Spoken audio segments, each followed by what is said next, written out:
Have you ever heard a controller talk an IFR pilot who is having difficulty flying instrument approaches down to the ground? And did you know that a controller can declare an emergency for you? Today you'll hear just that as a Cincinnati Approach controller guides a Piper pilot to safety. Hello and welcome to Aviation News Talk, where we talk general aviation. My name is Max Trescott.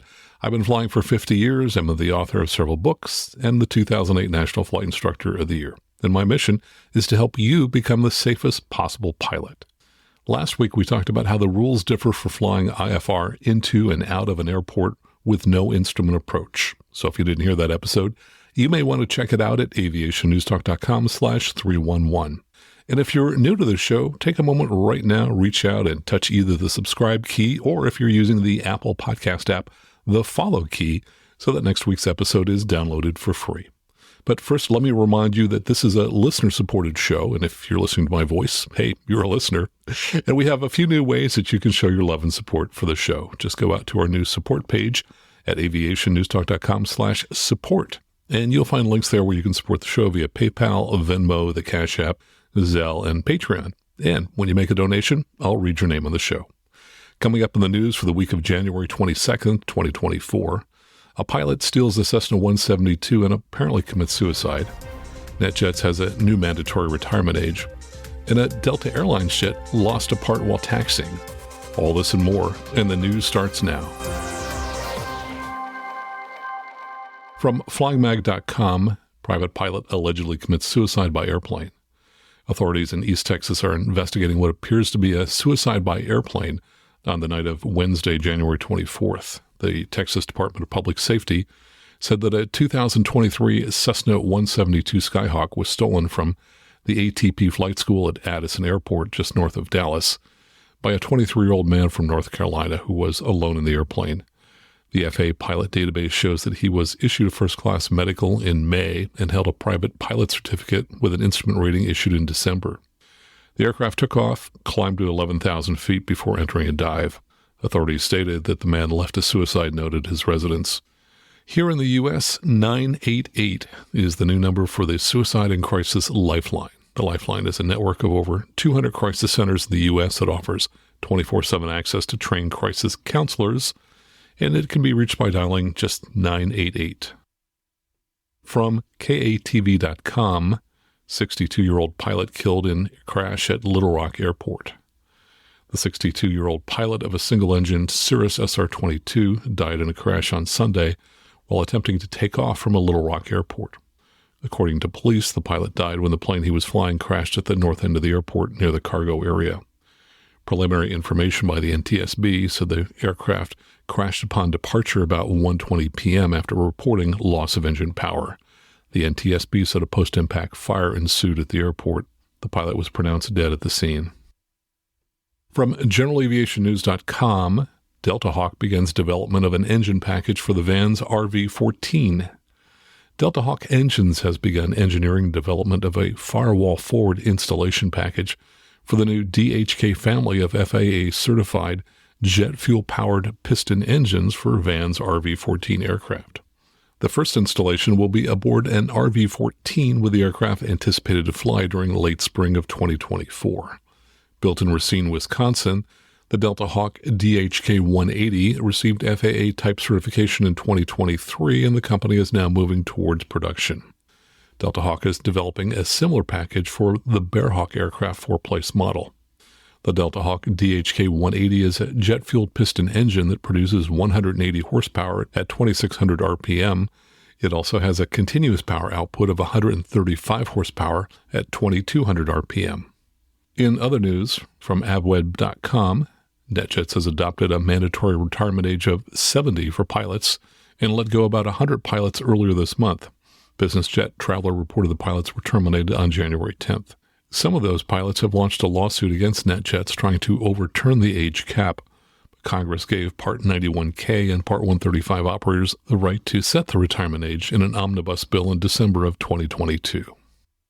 From CBC.ca, 3 people dead and 4 others were taken to a hospital in critical condition after a heliski helicopter crash north of Terrace, British Columbia on Monday afternoon. RCMP said 7 people were on board. The The aircraft was one of 3 helicopters taking numerous people heliskiing in the area. RCMP said the other 2 heliskiing helicopters shuttled the 4 surviving passengers from the crash site and were met by local ambulances and fire crews. From FlyingMag.com, the FAA has asked that GA pilots be aware of TFRs and additional operational requirements associated with Super Bowl 58. The Super Bowl procedures and restrictions will affect pilots flying near Las Vegas on February 7th through the 12th, with the game itself set for February 11th beginning at 3:30 p.m. Pacific Time. The FAA says it will be releasing a NOTAM for the event later this month, covering procedures for the game and specific arrival and departure route requirements. In addition, the agency has set up a web page dedicated to providing GA pilots with relevant information on Las Vegas area airports and airspace leading up to the NFL championship game. From nzherald.com, a penguin on the runway briefly halted services at the Wellington Airport on Friday, January 12th, while that juvenile blue penguin was removed from the runway. The small 2-pound intruder was spotted by Chatham's Flight 521 as it prepared to depart around 1 p.m. The little guy was transferred to Wellington Zoo's Animal Hospital for treatment to exposure to high temperatures. Runway sensors were reading 50 degrees C, which is 122 degrees Fahrenheit. The bird was reportedly now doing fine and eating well. And finally, from Newser.com, a plane taxied for takeoff as a part rolled off onto the runway. A Delta Airlines plane headed for Bogota, Colombia, was ready to take off on Saturday morning from Atlanta when it lost a tire from one of the front wheels under the plane's nose, reports NBC News. The tire came off and rolled down the hill, according to an FAA report. Per ABC News, an air traffic controller could be heard informing the pilot of the situation as the Boeing 757 with 178 on board continued to taxi down the runway around 11:15 a.m., noting, quote, "One of your nose tires just came off. It just rolled off the runway behind you." Well, that's news for this week. Coming up next, we're going to be talking about how ATC heroes guided a Cincinnati Piper pilot to safety. All right here on the Aviation News Talk podcast.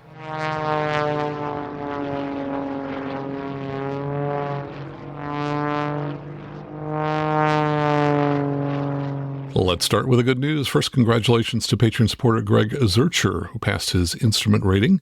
He says, "I passed my instrument check ride after struggling to find a DPE." And yeah, that's a common issue these days. And if you're a listener to the show and you've recently passed a check ride, let us know. Head on out to aviationnewstalk.com and click on Contact at the top of the page, which is always the best way to send me a message. And I want to mention that Aviation News Talk was mentioned this past week in the Financial Times. Now, that's a British daily newspaper which was founded back in January 1888 as the London Financial Guide before being rebranded a month later as the Financial Times. Now, this particular article referenced our interview that we did with FAA Administrator Michael Whitaker, and they had a number of quotes from the article. So thanks so much to the Financial Times. And here's a story that has a couple of interesting aspects to it. This comes from ExploreVenango.com. The title is Out-of-State Pilot Injured in Single-Engine Airplane Crash at Venango Regional Airport in Western PA. Now that's near Franklin, Pennsylvania. And it says in part, according to an employee of the airport, on Monday, January 15th, the female pilot was experiencing electronic issues in her 1970s-era Cessna 150M. While on a final approach on runway 30, she appeared to miss the runway by approximately 100 feet to the north. Her airplane came to rest in the grassy area near the taxiway alongside runway 21. According to the article, the pilot suffered a leg injury, and the passenger of the small plane was a miniature pig named Pig, according to a post from Precious Paws Animal Rescue. The post said, "Pig had a bloody snout but is on the mend." According to the FAA's aircraft registration database, the Cessna is registered to Tech Flight Corps of Southampton, Massachusetts, a 501c3 organization founded by Massachusetts Institute of Technology alumni that owns and operates a Cessna 150 aircraft for flight training for their club members at low rates. The club is known as the MIT Flying Club. A couple of other interesting aspects to this flight. According to FlightAware, the aircraft was in the air for almost 4 hours, a total of 3 hours and 58 minutes. I don't know if you've flown a Cessna 152. I learned to fly in a Cessna 150, and I believe both of them have the same 24-gallon fuel tanks, and I recall that fuel burn was about 6 gallons per hour. And I think it's entirely possible that this aircraft may have run out of gas. We can't tell for sure by looking at FlightAware. It shows data down to about 1,800 feet, which is about 260 feet above the field elevation, but it appears that the aircraft was headed straight for the runway numbers, which was essentially a very close-in base entry. So looks like an unusual approach to the runway, but happy that pilot and Pig are doing well. Coming up next, we talk about how Cincinnati Approach guided a Piper pilot to safety. All right here on the Aviation News Talk podcast.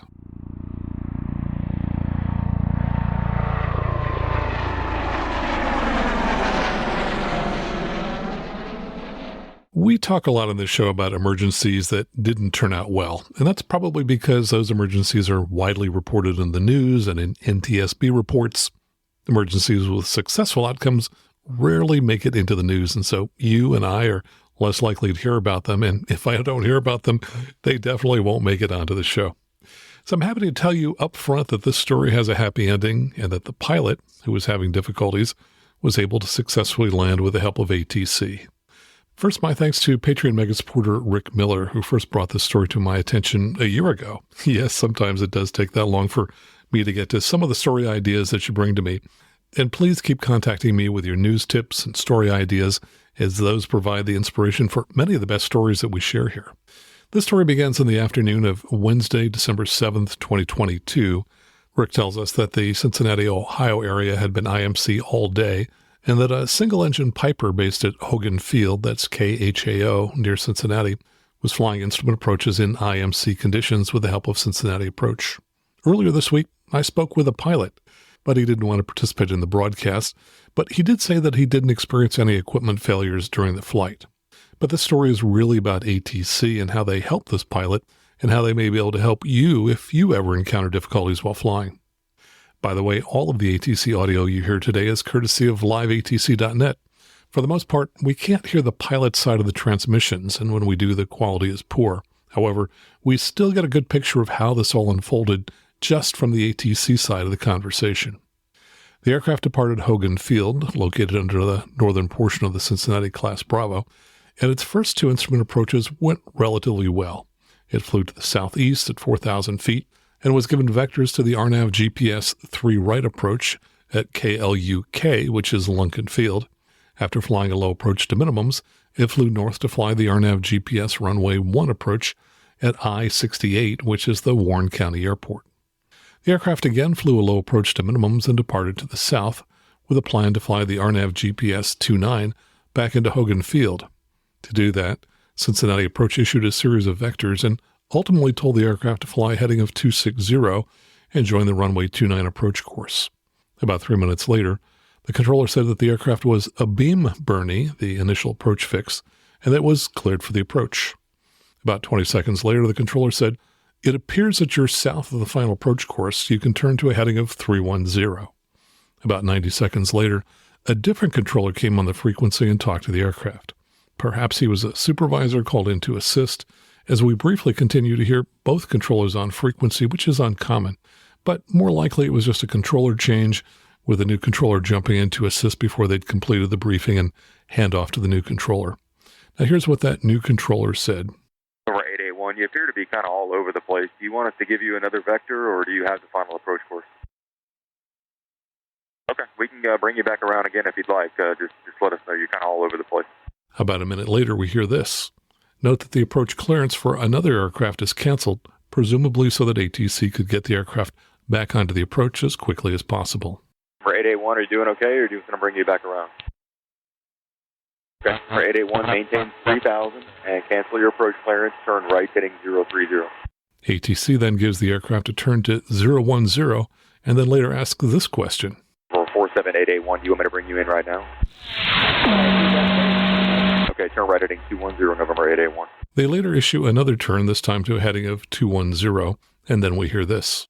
November 881, your altitude is up and down a couple hundred feet as well. You're ready for the RNAV approach, or do you want something different?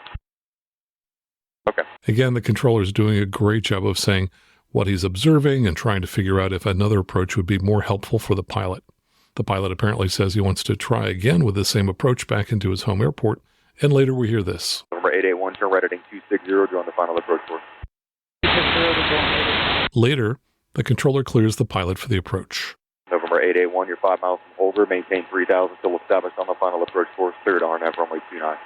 But apparently the pilot decided that the approach was not working out as he called the controller, and the controller took him around another time.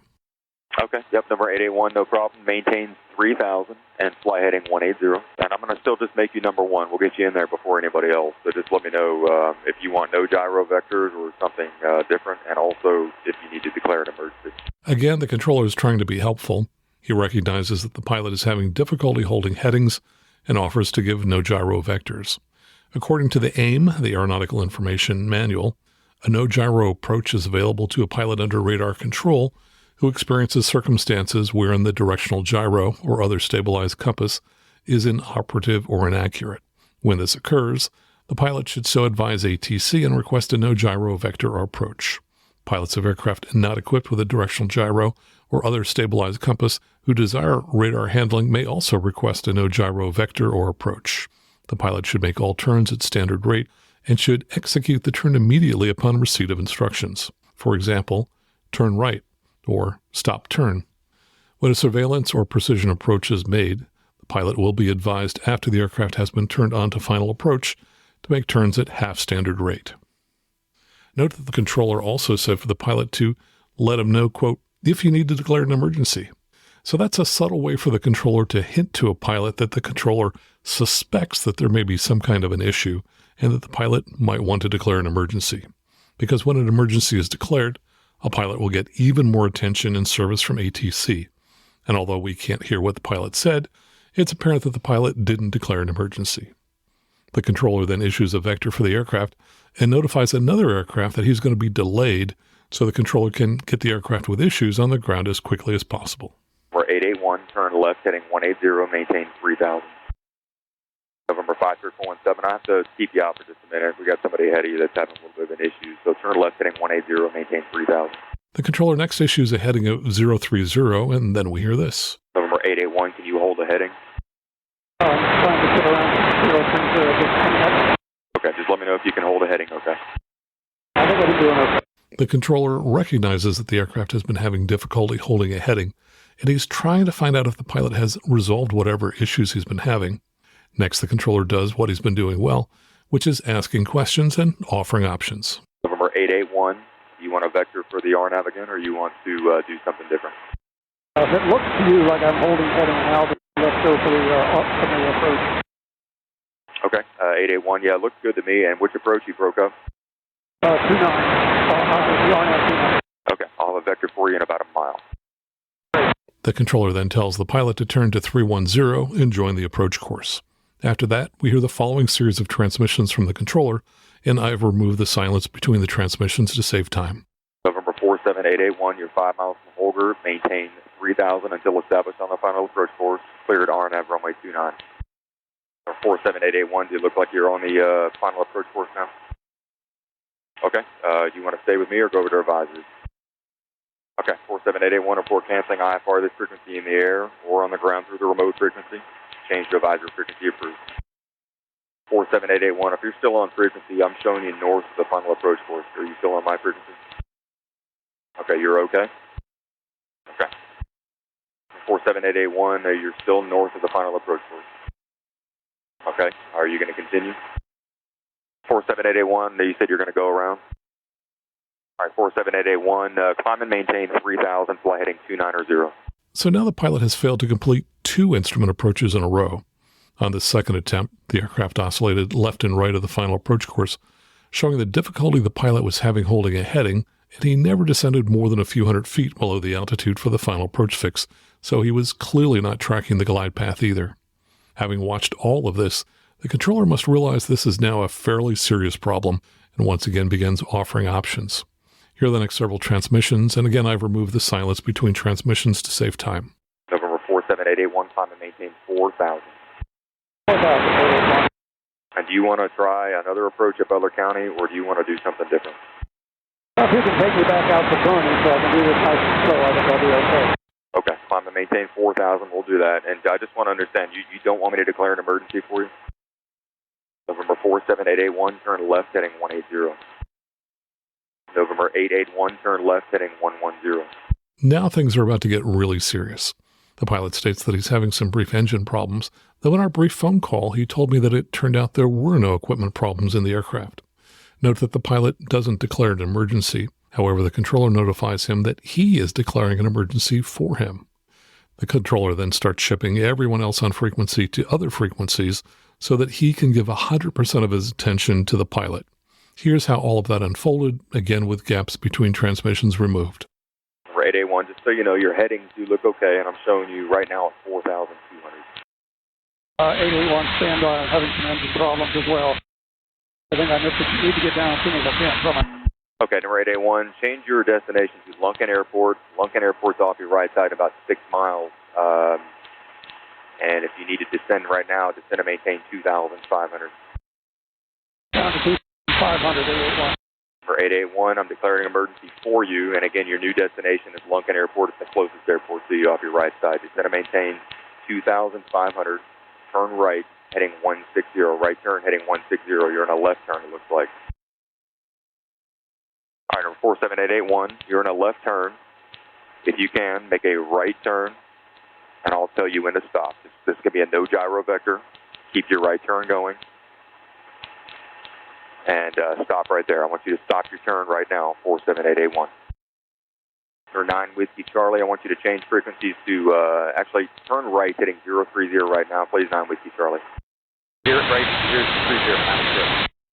November 47881, that heading looks good. I want you to hold that. Descend and maintain 2,500 if you can. 2,500. November 9 Whiskey Charlie, fly heading 030. Change to frequency 124.7. 030, 124.7. 7 Juliet Zulu, change to frequency 124.7. 47, 7 Juliet. For 3 Whiskey Papa, change to frequency 124.7. All right, November 881, I see you're in a, you're pretty much level at 3,700. Do you want to stay at that altitude, or do you want to try a descent? No, actually I'm trying a descent. I'm just not descending. Okay, that's fine. I'm going to let you get level at 2,500 before I give you another turn. Okay, you've gone through the final approach course for 21 left. That's where I plan on taking you, but I'm going to let you get a level altitude before we start turning again. What altitude would you like? 2,500? 2,500. If you can hold it, 2,500. Number 881, if you want to stop your descent at 3,000, I'll get you back towards the airport. So stop a descent at 3,000, and we'll get you back towards the airport. I don't want to get you too far out. Okay, 3,000. Let me know when you're level at 3. When you show yourself level at 3, let me know, and I'll start a no gyro vector turn for you.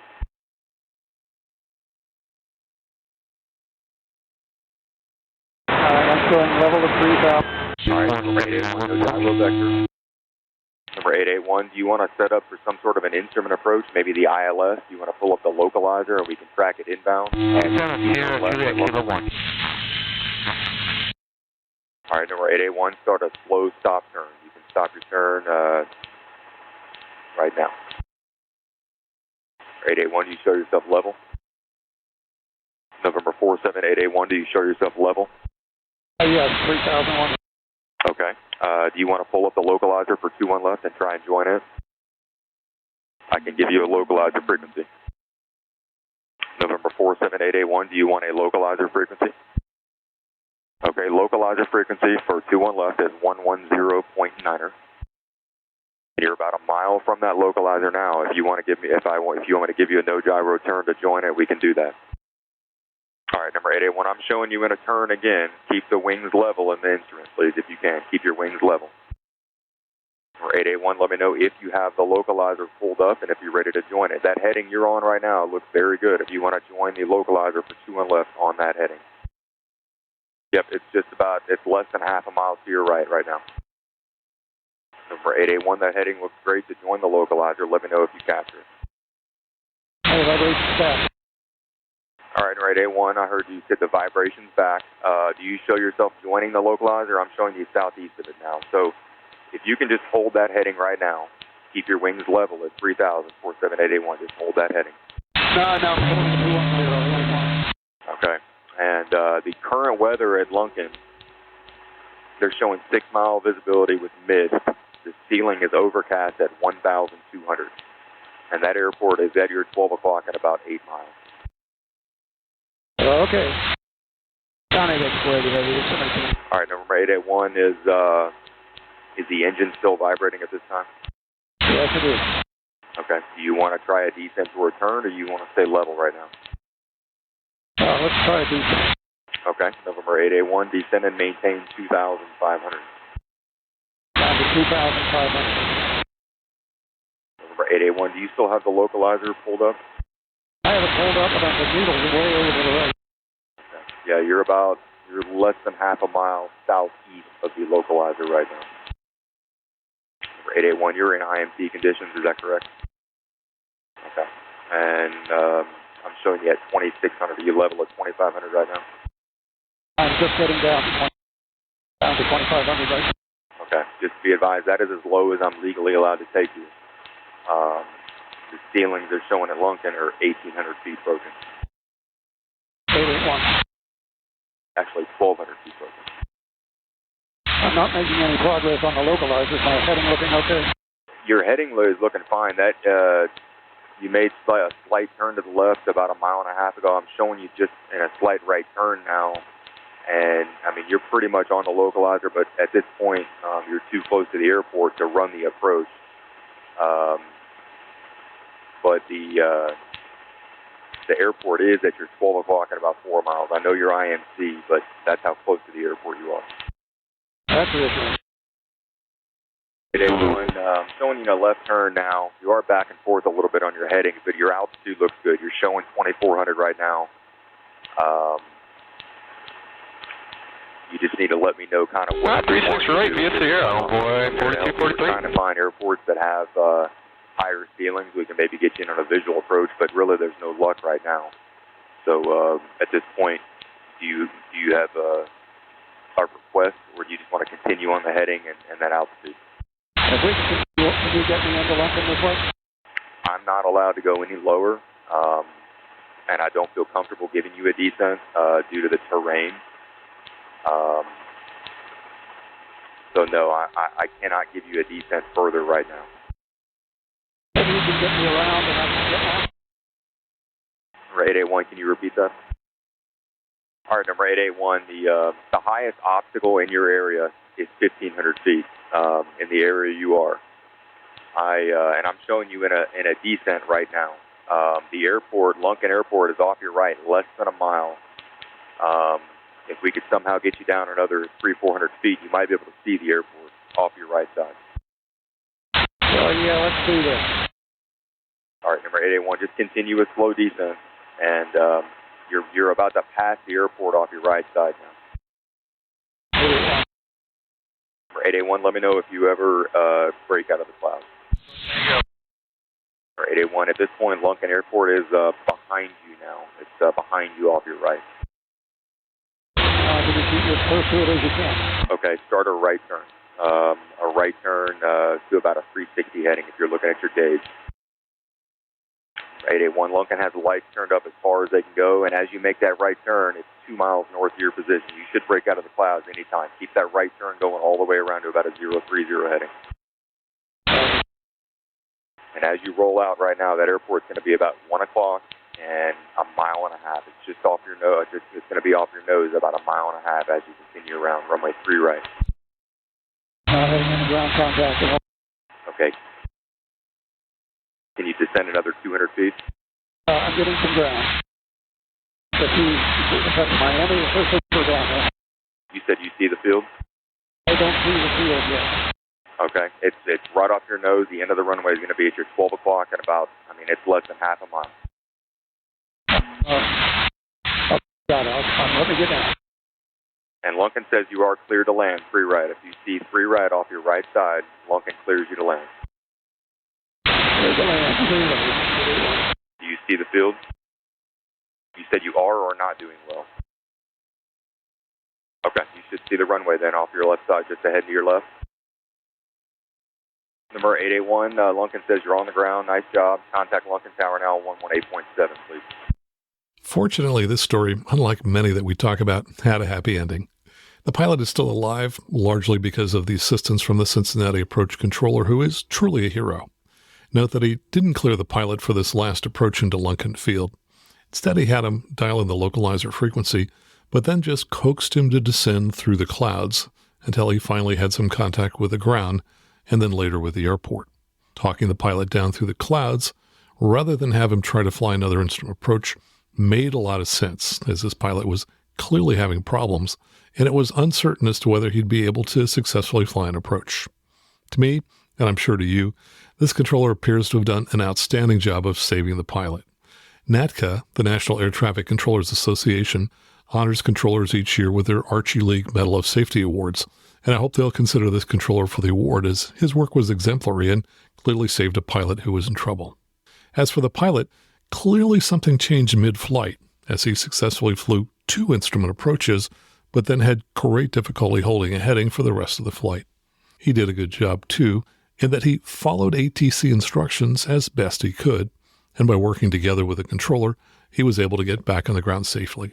The only suggestion I might have for him is that he might consider declaring an emergency earlier in the process. Had he done that, he would have gotten priority sooner. I think it's important to recognize that all of us need help from others at different times in our lives, and asking for help was really hard for me until I was probably in my late 30s. Someone at HP, where I worked at the time, said to me that I needed to learn to ask for help. And frankly, that was so difficult for me to do that I actually stood in front of the mirror trying to say the words, "I'd like to ask you for your help." And believe it or not, the first few times I tried it, I just could not get the words out. But with practice, I was able to do it. And as pilots, we often need help from other people at different times. So get comfortable asking for help. And if you're having difficulty flying in the clouds, definitely ask ATC for help. And if you have trouble saying the words, "I'm declaring an emergency," at least say, "I need priority because," and then state your problem. And if you do find that you're having trouble flying in the clouds or operating your equipment properly, maybe it's time to ask for help and ask a flight instructor to give you some additional instructions so you can become more proficient. And just a reminder that I love hearing from you, and I read many of your emails on the show. If you'd like to send me a message, just go out to aviationnewstalk.com, click on Contact at the top of the page.